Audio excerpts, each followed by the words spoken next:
Next, we turned our attention to an elusive goal: full-scope collective bargaining, the ability to directly bargain with our employers over our pay.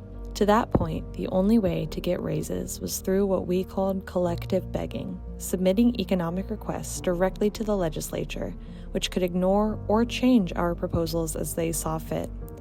Our contracts covered workplace conditions only.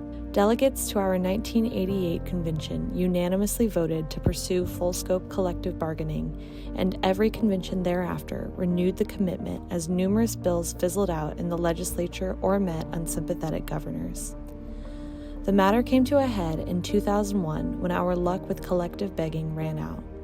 Faced with program cuts, unfair pay, and drastic hikes to our healthcare costs, WFSE engaged in its first ever strike during the 2001 legislative session.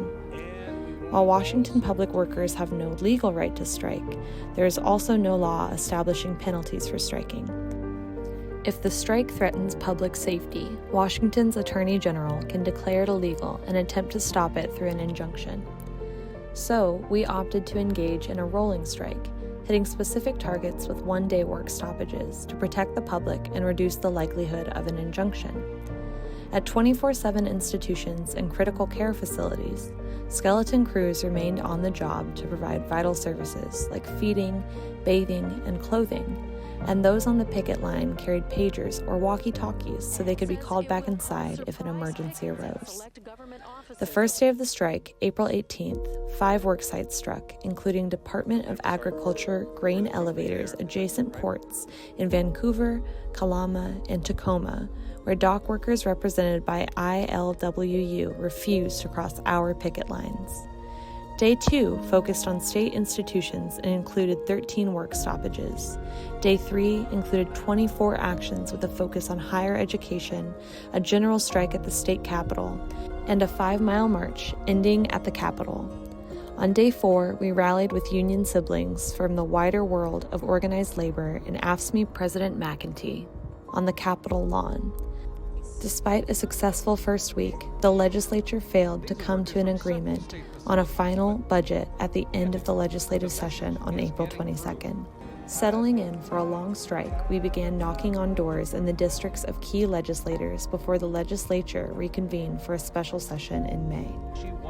Despite 28 strike actions over the first 2 weeks of May and a statewide work stoppage that brought many state agencies to a standstill, the first special session ended without a final budget. During a second special legislative session in June, we shifted our focus to direct pressure on holdout legislators, knocking on doors and placing thousands of calls to the legislative hotline.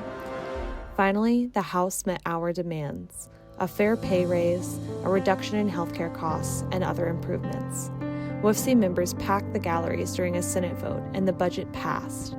We'd won our economic demands, avoided an unfavorable court ruling that would put our ability to strike in the future in jeopardy, and convinced the legislature to seriously reconsider our bills for full-scope collective bargaining. The following year, during the 2002 legislative session, we won. WFSE members finally had an active role and a final say in their economic futures. In 2004, WFSE members negotiated and ratified their first full-scope collective bargaining agreements. With this major hurdle behind us, our union has continued to push the envelope and expand bargaining rights to more workers.